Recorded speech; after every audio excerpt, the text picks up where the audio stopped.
So I really like to have cash. So basically, to this day, I have never ever pulled profits out of what I do. So basically, every You still haven't pulled any profits? nope, I'm compounding them Wow, constantly. So good then I for get enough you. money. Thank you. So that's how I was able to buy the duplex cash, because it's all of my compounded profits. So, if you're pulling things out and buying a new car or buying this, you're kind of missing out on some good real estate. So that's been a huge method of mine. Never pull out your profits. And then it's kind of a mixture of both. So I do have a commercial line of credit that I pull from quite a bit. Sometimes I'll use my commercial line to fund the acquisition.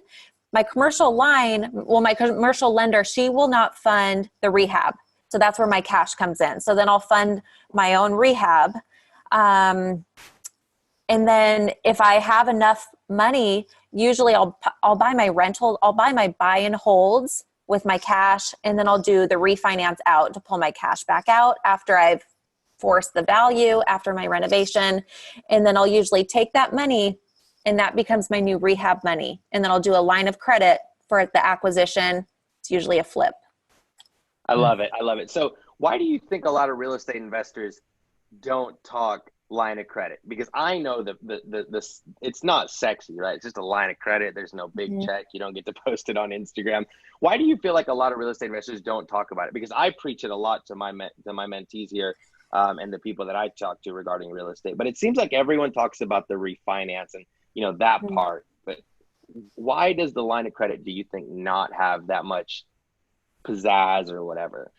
Honestly, I'm not sure. The commercial line of credit was really the only way that I was able to get money after I quit my job. Because you think when you quit your job, you no longer have your W-2 income. So Right. commercial lenders, your line of credits, whoever's giving you a line of credit, they don't look at your personal income as much as a traditional lender would. So I love my line of credit. I don't know. Yeah, it's been awesome. I've had it for 2 years, and then every year we kind of redo the line. But I don't know why people don't talk about it, because it's been awesome. I never see YouTube videos on it. I never see even Bigger Pockets talk about it. And even when I was mentioning it, people were like, whoa, what is this strategy like that? Like, I feel like you said, that's the perfect way to use your line of credit, refinance, pay off the line of credit, rinse, wash, repeat, just over it. It's really simple. But I feel like a lot of times people talk about the property and then the burr, but really miss out on this great opportunity of this line of credit that you can just it's like using the same $50,000 or $100,000 over and over and over again. Yeah, it's true. It's true. Yeah, you just pay it back when you're done, and then you have your full line again. All right. So quick question for you, Kara. In the beginning, because you mentioned here that you flipped four properties while having your full-time job. Yeah. How did you manage your full-time job and doing the flips? Because a lot of the people here have a full-time job too. Oh, awesome. So my first project, I just interviewed 3 different GCs, and I went with the one that I liked the best. That was my first flip. So basically I had them manage their own contractors and subcontractors, and I would deliver all of my fixtures when they came in, and just kind of go there as much as I could. And then every flip after that, I would get more and more involved. So it wasn't until the 4th flip where I hired all subcontractors to teach me how to do everything. Every single thing they were doing, I wanted to learn how to do. So I would work with the electrician, learning how to wire can lights, learning how to switch out receptacles, working with the plumber, painting baseboards, tile, everything. So I would wake up super early. I would be at my job site as long as I could until I had to go to work. And then if I had like a 1 to 9:30 shift, 1 p.m. to 9:30 p.m., I would work at my job site all morning, shower really quick, go to my day job, my night job. And then vice versa. If I had to work a morning shift at my real job, I would be at my project at nighttime. It was like 80-hour weeks. I would literally go to work with paint in my hair, drywall on my arms some days because I would stay at my project super late. But if it's something you really, really, really want to do, and if you want to be involved in your remodels, you'll absolutely find the time. You know, you're not going to watch TV as much. You're going to wake up earlier. You'll find time to do both.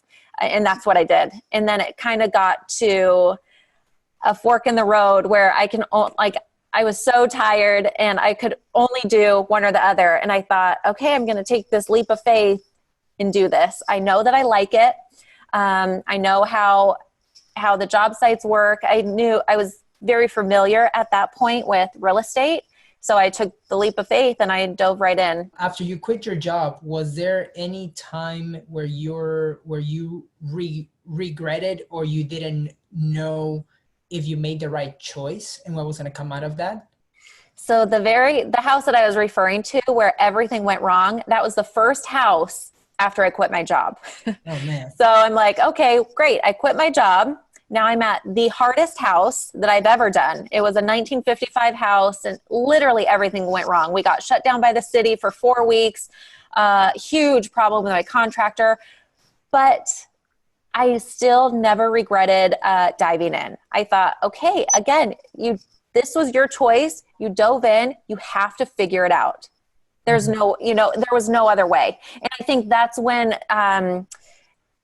successful people really make it. When they realize there's no other way. This is what I'm doing. We're going to make it work. And it was very hard. That was a very hard house. And I just kept telling myself, this house will be over. They're not all going to be like this. And the next house was super easy. The house after that had its own set of challenges. So, you never know what you're going to get, but as long as you know that going into it, I think, it comes with the territory. It really does. If you're self-taught, what are some top books that you recommend that gave you the knowledge or the confidence to take action into your deals? So I read a lot of books now. I didn't when I started. The best confidence that I was able to get was doing it with my subcontractors. So being on site, having them teach me things. I don't think you should ever leave a job site without asking questions.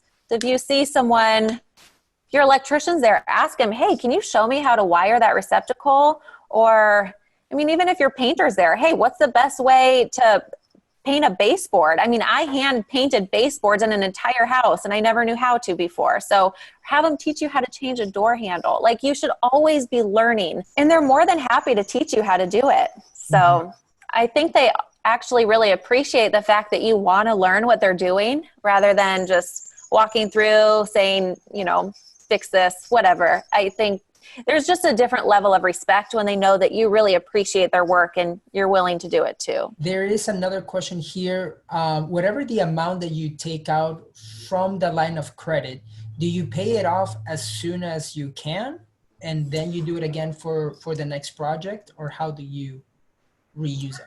Well, that might be different for different lines. I have to hold mine for 3 months. So even if I pay it off early, I'm still paying 3 months of interest, but I have to pay it back in 8 months. So my terms might be different than other terms, depending on where you're getting your line of credit from. So you basically have to pay at least 3 months of interest. Yep, exactly. Do you pay any points in the beginning or at the end when you take out money? Yeah, I have to pay 1 point on the amount that I pull out. So 1% of the amount of money. Okay, got it. And that's in the beginning when you take the money out, or like, can you pay that later once you pay off the mortgage? The part of the line of credit. No, that's in the beginning. That's right in the beginning. Yep. Okay. Anna asked, how is it being a woman in real estate investing? And I was waiting for a woman to ask that before. I didn't want to be a guy. So Anna asked, how is it being a woman in REI? Well, I think that's really where your confidence has to come in. I'm definitely in a male-dominated industry. At every job site, I'm usually the only woman. And when I have a new crew for one of my projects, they're always really surprised when I go in and I'm working with them. But again, once they see you working, I do think they have more respect for you. And at the end of the day, you know, if you're hustling and if you're making it happen, that's really all I look at. I really try to just stay in my own lane, do my own thing, and not really try to worry, just kind of drown out some of that noise. But yeah, it's definitely, there's not too many women. So I hope we see more women in the industry soon. I think we're starting to see more and more, but it's still not, especially in commercial real estate. I don't know very many women at all in that industry. So not yet.